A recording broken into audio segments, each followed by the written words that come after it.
नोंथांमोनजों आंजोंनि सोमोन्दोआ जाबाय आं एकटक नोंथांमोना नायग्रा दा ओंखायनो लेखानिख्रुइ बांसिन आंनाव माबा डायलगलै डायलग होननानै बुङो आरोखि मानसिफ्रा आरो ओरैनोबाबो बेबायदि स्पिकार मोनबाथाय मेथाइ रोजाबनोसो गोसो जायो आंहा बेबायदि लेक्सार होनो गोसो जाया दा ओंखायनो नोंथांमोनाव सोंग्रोनो सानदों दा मेथाइ रोजाबनांगौ ना लेक्सार होनांगौ हा मेथाइ रोजाबनांगौ मोननैखौबो दा मोननैखौबो खालामनांगौबा फैसाया बारा लायो आरोखि आङो लेक्सारल' होनायखाय आङो 30,000 होनदोंमोन दा डायलगबो होनांगौबा 60 जाहैसिगोन 60,000सो जाहैगोन आरोखि दा जियानो जा जोबोद गोजोननाय मोन्दों नैबे बरमायाव बेबायदि आरोबाव गंसे बर' बिजोंनि फरायसालि गायसननायाव बे बरमा होननाय जायगायाव जोंनि जायगानिफ्राय सोरबा फरायनो फैयोबाथाय इंलिश मिडियामखौसो सोनानै फैयोमोन आरोखि फैयोमोनसो होनना बुंदों आं गोदो खिन्थु दिनै एसेबां गिदिर मोनसे इंलिश मिडियाम दङ दुलाराय आसाम हादरनि गोबां बिगोमाफ्रानो होसोनानै बे इंलिश मिडियाम फरायसालियाव फरायनो होफैयो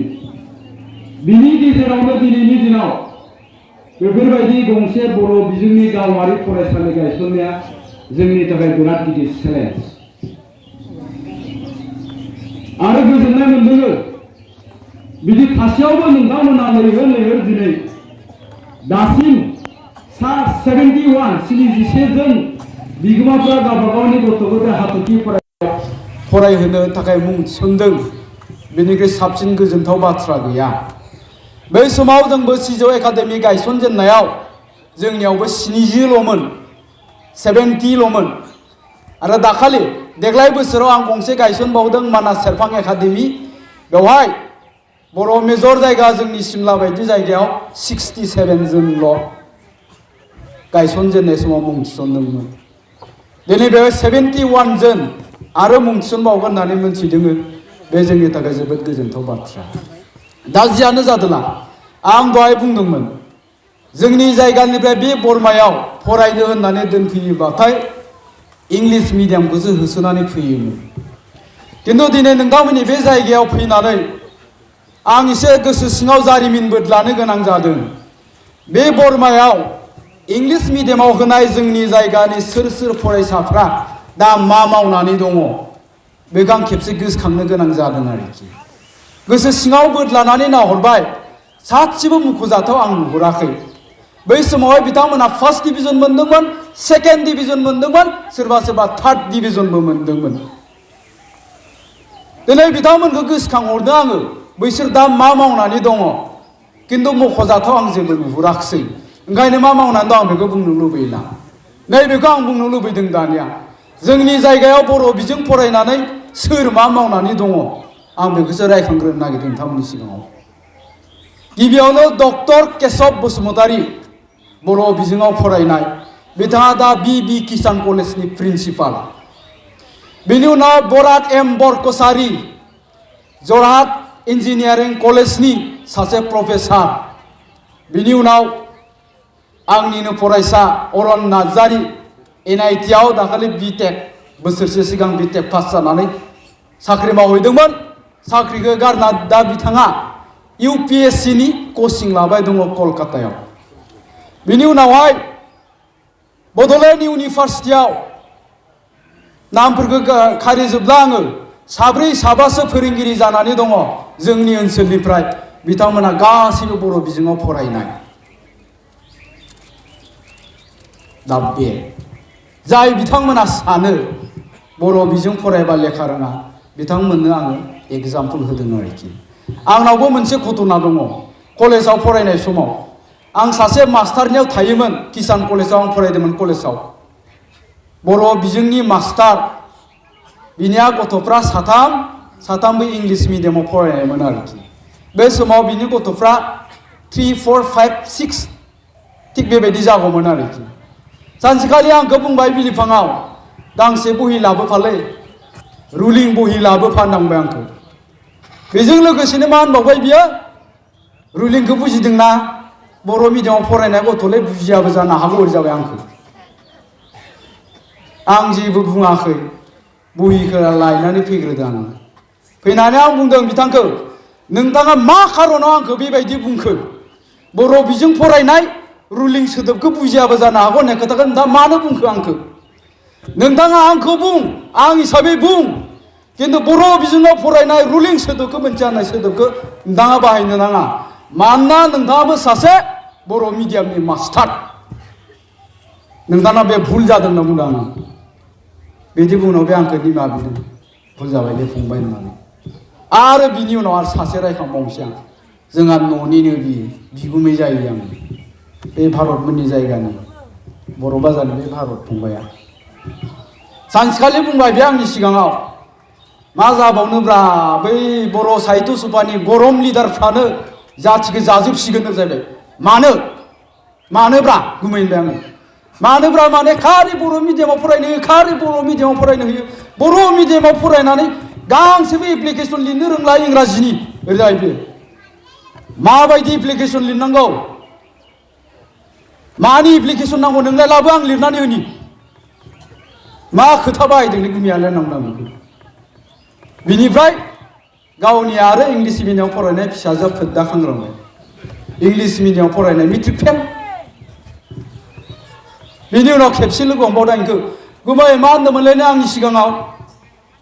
नोंनिया इंलिस मिडियामाव फरायनाया फेल जाबाय माथो बर' मिडियामाव फरायनायफ्रा फार्स्ट डिभिजन मोनबाय बेनोथ' जादोंलै बेनोथ' जादों नङा ओंखायनो साना हौवा बेबो फोरोंगिरि एलपि स्कुलनि हेडमास्टार बर' मिडियामनि साना हौवा नोंथांमोन मास्टारफ्रा बेफोरबायदि सोदोबखौ बाहायनो नाङा नोंथांमोन बायदि गोरों मानसियानो नोंथांमोननि खोथाखौ खोनायोब्ला बै जोंनि जाम्बा जाम्बिफ्रा मा सिन्था खालामगोन आरो बिथांमोनहा जुदि बै जाम्बा जाम्बिया जुदि सानोब्ला नोंमारगौ इंराजि मिडियाम फरायब्ला लेखा रोङानो होननानै जुदि रावबो जुदि बर' बिजोंखौनो फरायाब्ला बर' रावा बोरै थांनानै थागोन रावा थांनानै थायाब्ला जाथिया बोरै थांनानै थागोन आं बे खोथाखौ बुंदों आरोखि फैयै फैयै फैनानै गावहानो दा गंसे प्राइभेट स्कुलनि डाइरेक्टरमोन ना प्रेसिडेन्टमोन बिसिनि जायगानि आहमगुरु ना मामोन आहमगुरु सोलोंसालिनि दिनै बे आहमगुरु सोलोंसालियावबो बर' बिजोंनि गंसे प्राइभेट स्कुल बेबायदि हाथरखि बायदि बोसोरफ्रामबो स्टार मोनो फार्स्ट डिभिजन मोनो बांसिन स्टुडेन्टफ्रानो दा बेबायदि दा जियानो जादोंला आं बेखिनिखौ नोंथांमोननो एसे बेखेवग्रोबाय आरोखि मा नाहरखो खोनागोन ना खोनायाखैथाय बारा खोनायाखैबा गोरजा बुंनोसै आङो खोनादों ना बुजिदोंना बुजियाखै बुजिदों दा जोंहा दहाय एसे सिगाङाव जोंहा बिथां दुलाल बसुमतारी सारा मोनसे इंराजिनि खोथा बुंलाङो आरो इंराजिखौ सोर रायलायो बबेयाव इंराजिखौ फरायो बेखौ बुंलांदों चाइनायावबो इंराजिखौ फरायनायल' नङा चाइनानि मानसिफ्रा इंराजि रोङा होननानै बुंदों बिथाङा ओंखायनो मा जायोनो मिथिबाय बै माबा एलएसियाव चाइना आरो इन्डियानि बर्डाराव चाइनानि माने आर्मिफोरजों रायलायबाबो चाइनानि आर्मिफ्रा बुजिखोनो मोनानो इंराजिखौ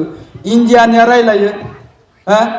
मालाबा नांलायो इंराजिनि बै चाइनानि आर्मिफ्रा जेबो बुजि मोना जाहैबाय यां सुं स्रा मा होनदों नोंसोरलायसो होनना बुङो चाइनायाव रायलाय होननानै बुङो ओंखायनो मा जादों दा बै चाइना बर्डाराव थानाय आर्मिफ्रा चाइना लेंगुवेज सोलोंनो गोनां जादों जाहैबाय चाइना भाषा बैसोरजों कमिउनिकेट खालामनो थाखाय रायलायनो थाखाय दा इन्डियान आर्मिफ्रा चाइना बर्डाराव थानाया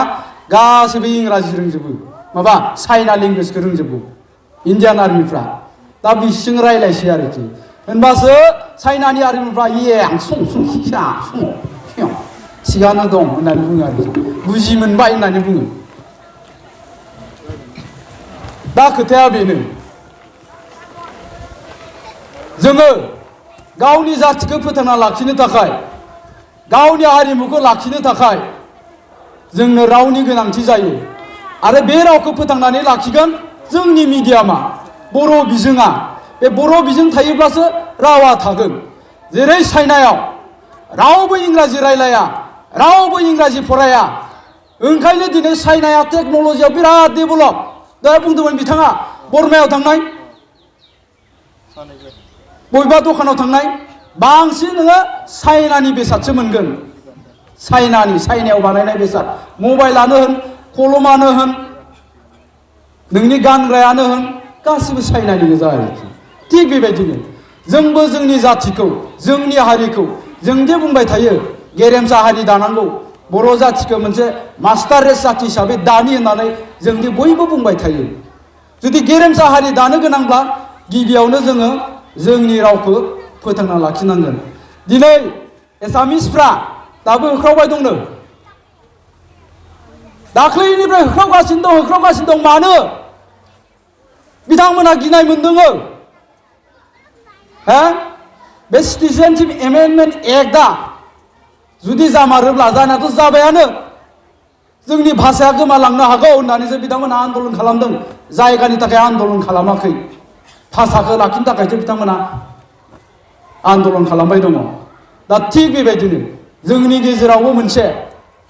जावरिखांनाय फैदों जांख्रिखांनाय लाबोदों जोंनि बर' फरायसा आफादनि गेजेरजों थुनलाइ आफादनि गेजेरजों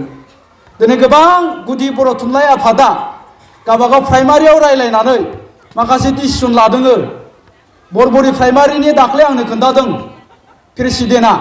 देग्लाय जोंनि प्राइमारियाव मोनफ्रोमबो गामियाव जोङो साफ्रोमबो गार्जेननो न'खर लाइजाम हरदों जे नोंथांमोना गावबागावनि गथ'खौ